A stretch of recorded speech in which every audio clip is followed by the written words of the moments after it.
voice for years. The deep tones resonated from every big high school event. The image of Tony was something like John Wayne or Robert Mitchum. Anyway, I get to the Point Beach headquarters for the boat race, and I hear the voice through the restaurant that serves as headquarters. I look around the room and I see a sign that says WJLK. I look at the guy with the mic. He's wearing a striped shirt with checkered pants. His beard is uneven and the shirt is halfway out of his pants. Instead of 6'4", 220, he's 5'9", 140. Yes, that's Tony Soaking Graham. wet. Disheveled? Yes. But lovable from the first moment we were introduced. Tony was always unique. I can remember the late Bill King telling about his trips to the Eagles games. Tony would come for the ride, Bill said. I'm driving down Route 70 and suddenly I hear a pencil banging out the Notre Dame fight song. Tony is coming in and doing play-by-play based on the AP game report and press. Next game story, the same thing from Michigan State, Ohio State, Miami, and every other top 25 school. I never really understood Tony's standing in the community until March of 1981. Tony, Bill Handelman, and I, Joe, were heading to Jadwin Gym at Princeton for the much-anticipated semifinal state Group 4 game between Neptune and Camden. Both were undefeated, although very few people gave Neptune a chance. Camden had Billy Thompson and Bill Wagner and 3 other players who would end up playing Division I basketball. But sure, fans believed in the Flyers and were packing the roads to the gym.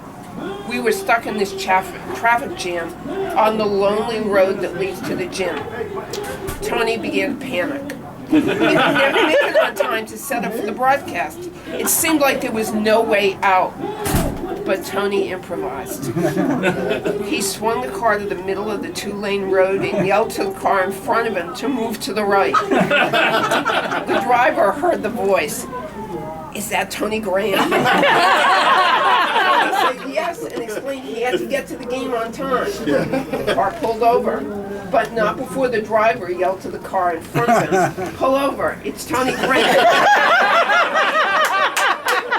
One by one, the cars pulled over, and Tony edged forward until he reached the site. He unpacked and did the broadcast of the greatest game in state history, as Camden, 27-0, ranked number 1 in one national poll, fell to the Flyers, 85-65. But I will always... On one thing, actually, when I was driving, I was actually driving on sidewalks and on lawns. Yeah, but you did that anyway. That's how we normally drive. It came very natural. What did Handelman say? He was too busy cowering on the floor. But I will always remember those cars pulling over. It reminded me that Tony didn't really work for the sports department at the press. We really worked for him. He was our voice, and yes, our face. Now we'll pull over and let him roll into retirement. Good luck, Tony.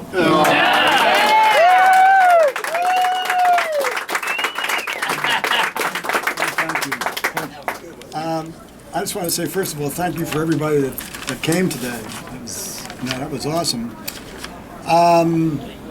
Just to be part of the Asbury Park Press, and for what has been, and to see all these people here. I mean, most everybody here worked for the press, and it was, the press isn't quite what it was, but Understatement. Thank you for underlining. You're here. No. But the reason the press was such a great paper, and it was at its height, it was a great paper. It had very little to do with me, but it was everybody here. Just about everybody here has some tie-in with the Asbury Park Press. And all of you people here are the reason that the press at its height was such a great paper. And I just want to congratulate all of you for what you meant to journalism and to the Asbury Park Press and to the Shore area.